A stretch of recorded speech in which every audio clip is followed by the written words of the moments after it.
স্কুলের রীতি ক্লাসে তোমাদের সবাইকে স্বাগত। আজকে তোমাদেরকে দেখাবো ষষ্ঠ শ্রেণীর প্রথম পর্যায়ক্রমিক মূল্যায়ন থেকে পরিবেশ বিষয়ে মডেল কোশ্চেন নাম্বার 7 নম্বর।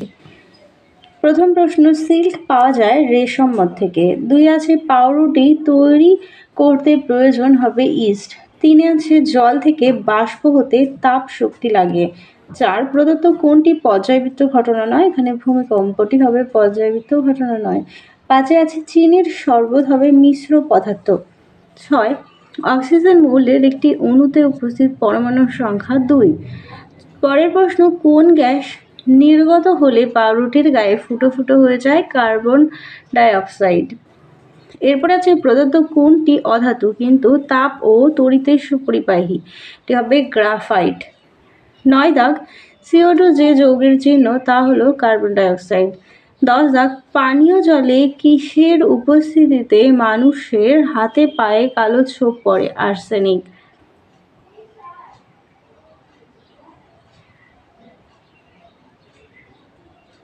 পরের প্রশ্ন, ফসফরাস ডাইক্লোরাইডের সংকেত হলো PCl3।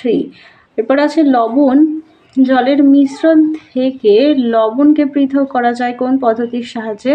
হবে কেলাসন। পরের প্রশ্ন, প্রদত্ত কোন রোগটি নিরাময়ে কুইনাইন ব্যবহৃত হয়? হবে ম্যালেরিয়া। চলে যাই 2 দাগে। একটি বাক্যে উত্তর দাও। 2 এর 1, কাকে ঝাড়ুদার পাখি বলা হয় কেন?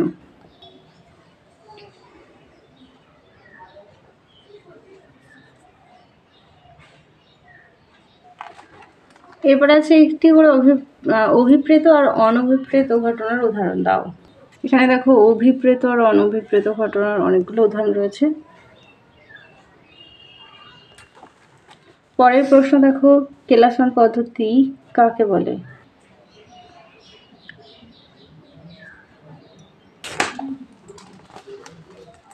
চারে আছে দহনের সহায়ক বায়ু উপাদানের নাম কি? অক্সিজেন। 5 আছে হলুদ লাগানো কাগজকে চুন জলে ডোবালে কি ঘটবে? কাগজের রং লাল হয়ে যাবে। পরের প্রশ্ন, চিনির মধ্যে কোন কোন মৌলের পরমাণু থাকে? Carbon, oxygen. আর যক্ষা রোগের জীবাণু মানবদেহে কোথায় বাসা বাঁধে? ফুসফুস ও হাড়ে।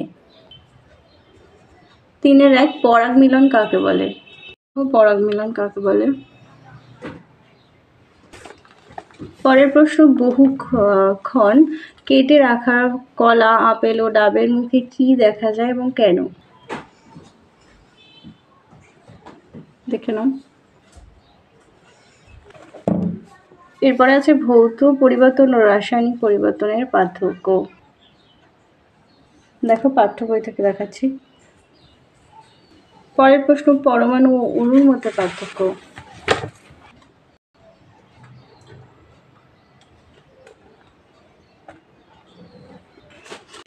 পাঁচে আছে ধান জমিতে অ্যাজোলা চাষ করলে আর সার দিতে হয় না কেন?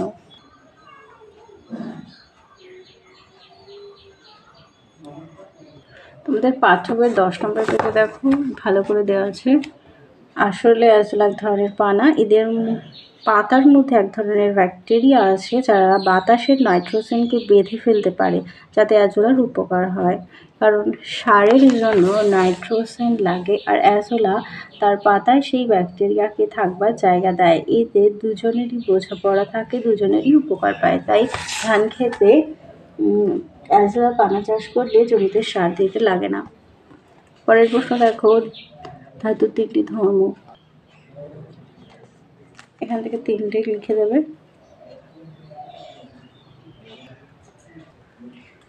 এরপরে আছে পরের প্রশ্নে দেখো, হানিডিউ কি আর মিথজীবিতাতে এর গুরুত্ব লেখো।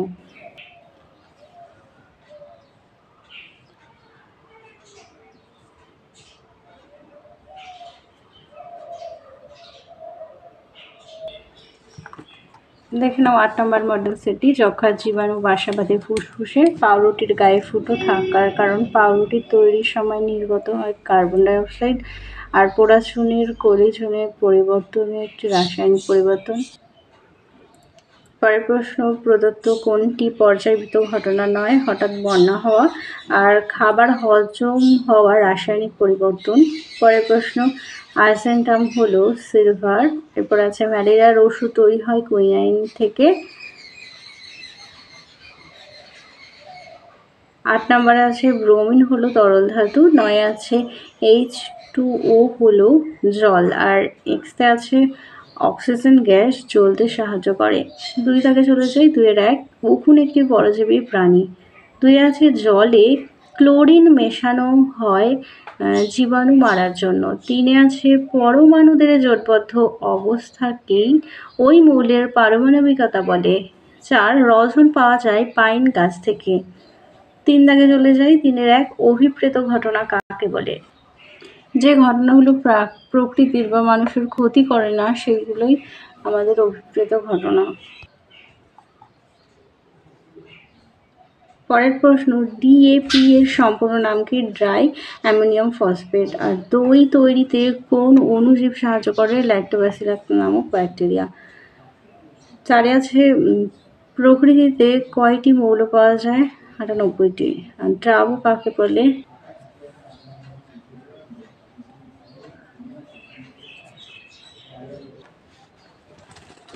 সবচেয়ে হালকা ধাতু কোনটি? লিথিয়াম। এরপরে চলে যাই 4-4-এর 1। ঔষধ তৈরিতে আমরা কিভাবে জীবাণুর ওপর ভরসা করি? দেখে নাও ওষুধ প্রস্তুতিতে কিভাবে জীবাণুর উপর ভরসা করি।